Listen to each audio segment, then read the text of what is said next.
Memoirs of Hypsicles, The Aftermath of the Pit. They hauled Leonard from the pit like carrion, his body slick with sweat and blood, yet his eyes still burning. He had not broken. He had triumphed. The crew clamored around him, some clapping his shoulders in mock camaraderie, others muttering oaths at having lost their wagers. Hendrik, looming above all, smiled the way only he could, a grin like a knife drawn across flesh. "You live," Hendrik said, pacing the deck as if savoring a fine vintage.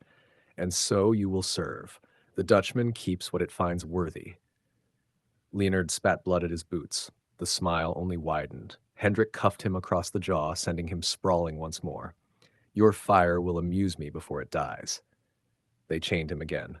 Not in the pit, not yet in the crew's rank, but in that half place between captive and conscript where Hendrik liked to toy with men before breaking them. That night, when the ship fell silent, I slipped into the hold. He lay slumped against the boards, his body trembling from strain, lashes and bruises blooming across his flesh.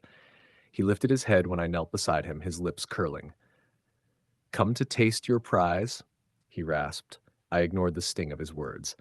I tore linen from my own shirt, dipped it in water, pressed it against the gash at his side. He flinched, then stilled, too weak to push me away. "You fought well," I murmured. "I didn't fight for you." "No," I said softly. "You fought for yourself. That's why you won." For a long moment, silence stretched between us, the creak of timbers, the groan of waves, the muffled coughs of the other chained souls. My blood was warm in my wrist, the hunger in him gnawed sharper by the hour. I laid it bare, pressing vein to his lips. He hesitated. Always he hesitated. Then, shuddering, he drank. It was different that night. He did not glare, did not spit after. He leaned his head back against the wall, eyes closed, breath slowing. For an instant, he looked at peace. Fragile, fleeting, but real. I touched his jaw, the faint stubble rough beneath my fingertips. He did not move. Perhaps too tired to resist. Perhaps something else. When his eyes opened again, green and fever bright, he whispered, "You think I'm yours, but one day I'll cut your heart out." I smiled, though my chest ached. "Then you'll have to keep me close until you do." He said nothing more. Sleep claimed him, heavy and uneven, but not restless as before. I sat beside him until dawn, listening to the rhythm of his breath. The Dutchman moaned around us, cursed wood and iron binding us both. Hendrik believed he was shaping a new servant.